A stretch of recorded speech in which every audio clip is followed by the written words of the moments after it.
Este programa forma parte de One Place, una red diaria de resúmenes enfocados sobre las historias que más sigue la gente. Bienvenidos a nuestro resumen diario de noticias.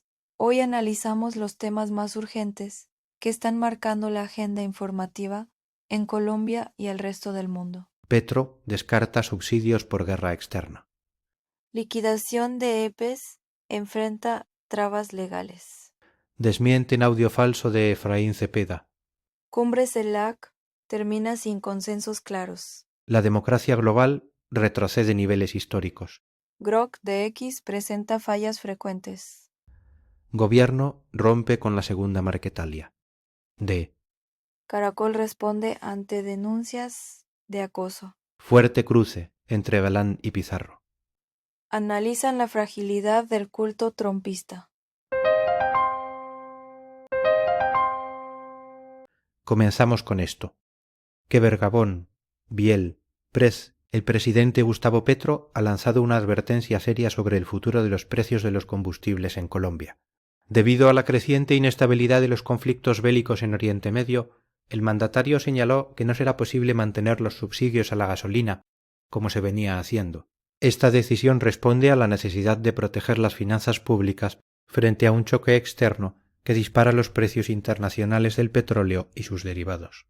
Además de este anuncio sobre la gasolina, Petro fue muy enfático al referirse al ACPM. El presidente reiteró que cualquier tipo de beneficio o subsidio para este combustible debe mantenerse exclusivamente para el transporte de carga, buscando evitar un impacto directo en la inflación de los alimentos. Es un equilibrio delicado, ya que el aumento del precio del combustible suele generar descontento social, pero el gobierno insiste en que la coyuntura internacional no deja mucho margen de maniobra. Pasemos a otro tema.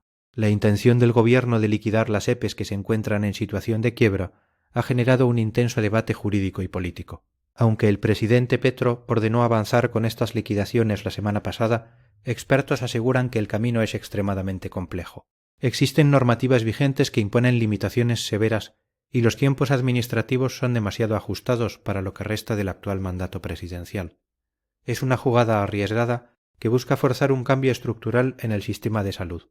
A esto se suman los precedentes judiciales que podrían frenar en seco cualquier intento de liquidación masiva sin el debido proceso. A pesar de que la reforma a la salud no ha logrado avanzar como el Ejecutivo esperaba en el Congreso, el gobierno parece decidido a utilizar sus facultades administrativas para transformar el sector. Sin embargo, la inviabilidad técnica y legal de esta carta, desesperada, sugiere que los pacientes y las entidades seguirán en un limbo de incertidumbre jurídica. Cambiando de rumbo. Recientemente ha circulado en redes sociales un audio atribuido al senador conservador Efraín Cepeda, donde supuestamente admite un plan para manipular votos. En la grabación se escucha una voz similar a la suya hablando de quitarle 25.000 votos al pacto histórico para trasladarlos al Partido Conservador tras las elecciones legislativas. No obstante, tras un análisis detallado realizado por equipos de verificación periodística, se ha confirmado que este material es un montaje diseñado para desinformar a la opinión pública. Este tipo de contenidos falsos subraya la importancia de herramientas como el DetectBot para filtrar la información que consumimos. El uso de inteligencia artificial para clonar voces de líderes políticos se está convirtiendo en una amenaza real para la estabilidad democrática en Colombia. Es fundamental que los ciudadanos verifiquen la fuente antes de compartir audios que buscan generar caos o desconfianza en los procesos electorales. El senador Cepeda no ha realizado tales declaraciones y el audio carece de toda veracidad. Ahora hablemos de la 10ª cumbre de la Comunidad de Estados Latinoamericanos y Caribeños, conocida como CELAC, concluyó con un balance bastante agridulce para la integración regional. Lo más llamativo fue la bajísima asistencia de mandatarios, pues solo 3 presidentes se hicieron presentes en el evento. Esta falta de representación de alto nivel refleja las profundas divisiones ideológicas que atraviesan el continente actualmente. sin la presencia de los líderes de las economías más grandes, la capacidad de tomar decisiones vinculantes se vio reducida. Uno de los puntos más críticos fue la incapacidad de llegar a un consenso respecto a la situación de Cuba. A pesar de los esfuerzos de algunas delegaciones por emitir una declaración conjunta, las diferencias sobre los derechos humanos y la gobernanza impidieron un acuerdo final. Este estancamiento pone de manifiesto que la CELAC sigue luchando por encontrar una voz unificada en temas sensibles. La propiedad intelectual de los debates y las resoluciones sigue siendo un tema de discusión técnica entre los países. Siguiendo con esto, B, E, Po, Noa, un análisis reciente de la columnista María Alejandra Victorino Jiménez, advierte sobre un retroceso alarmante en la democracia global. Según los datos presentados, el nivel democrático para la persona promedio en el mundo ha regresado a los estándares de 1978. Al cierre de este periodo se contabilizan 92 autocracias frente a solo 87 democracias. Es una cifra preocupante que indica que la mayoría de la población mundial ya no vive bajo sistemas de libertades plenas. Lo más inquietante es que solo el 7% de los habitantes del planeta reside en democracias liberales consolidadas.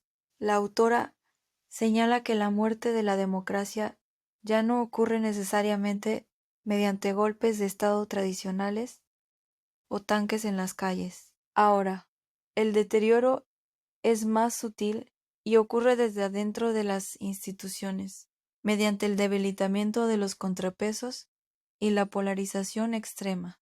Este fenómeno global exige una reflexión profunda sobre cómo proteger los derechos civiles en casa. En otro orden, Grok, el chatbot de inteligencia artificial, integrado en la red social X, está siendo utilizado frecuentemente como árbitro en debates políticos, pero con resultados cuestionables.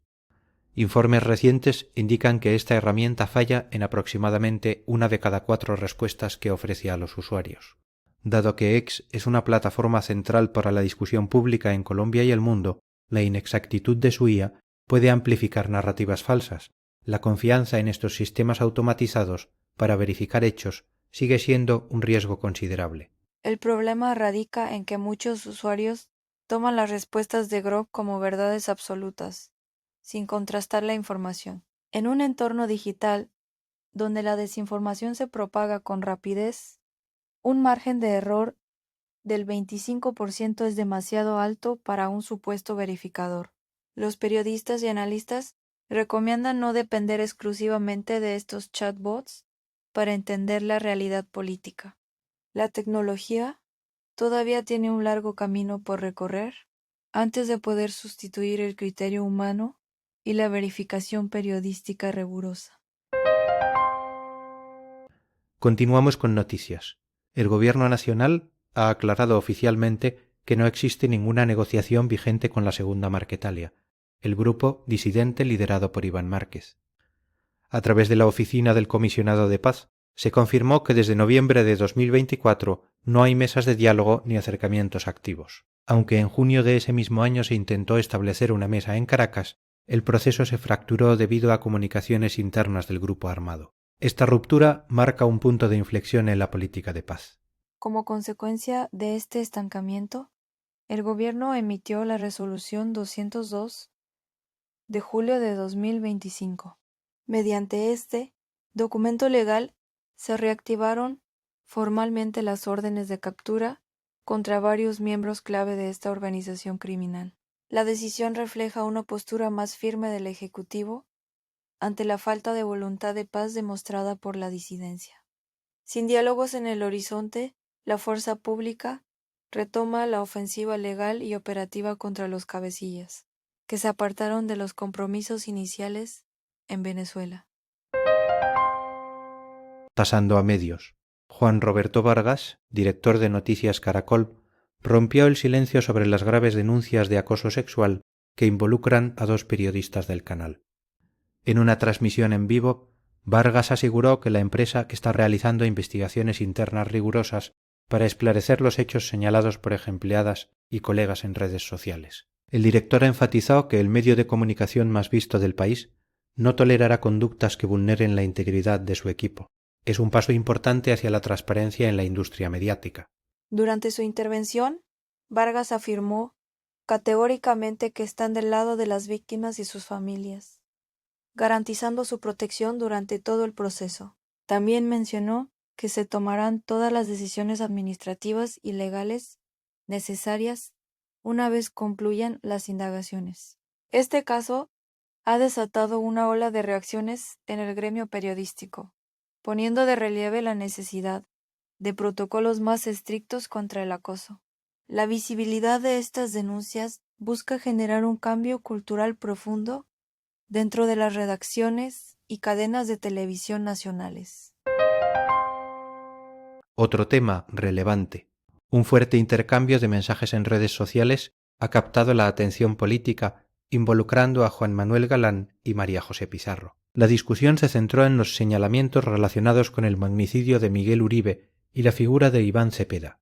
Galán, director del Nuevo Liberalismo, cuestionó duramente la ética de la campaña que están realizando ciertos sectores de la izquierda. Por su parte, Pizarro defendió sus posturas, generando un debate sobre la memoria histórica y la responsabilidad política en los crímenes que han marcado al país. Galán utilizó la frase «apagaron la vida de un líder» para referirse al impacto de estos eventos en la democracia colombiana. El cruce de palabras refleja la tensión que existe entre los líderes de diferentes coaliciones de cara a los próximos retos electorales. Mientras unos piden respeto por la trayectoria de sus figuras, otros exigen claridad sobre los vínculos y discursos del pasado. Este tipo de confrontaciones directas en plataformas digitales muestra cómo la política colombiana sigue profundamente dividida por las heridas del conflicto interno. Finalmente, veamos esto. El fenómeno político en torno a Donald Trump sigue siendo objeto de análisis por su naturaleza casi religiosa, a menudo descrita como un culto. Sin embargo, analistas internacionales sugieren que esta estructura de apoyo es mucho más frágil de lo que parece a simple vista. La lealtad de sus seguidores depende de una narrativa de confrontación constante que requiere victorias simbólicas permanentes para sostenerse.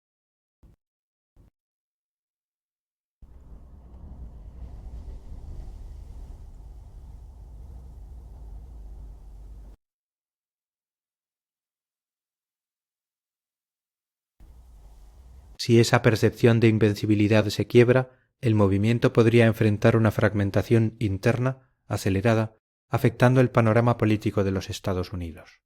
La propiedad intelectual de estos análisis destaca que el personalismo extremo tiene límites claros cuando se enfrenta a realidades institucionales o derrotas legales. Aunque el apoyo popular parece sólido, la dependencia de una sola figura central hace que el movimiento sea vulnerable a cualquier cambio en la fortuna de su líder. La discusión sobre la fragilidad del trumpismo invita a observar cómo las democracias modernas lidian con líderes populistas que desafían las normas tradicionales. El futuro de esta corriente dependerá de su capacidad para institucionalizarse más allá de Trump. Gracias por acompañarnos en este resumen de noticias. No olviden seguirnos para estar siempre informados con lo más importante del día. Hasta la próxima.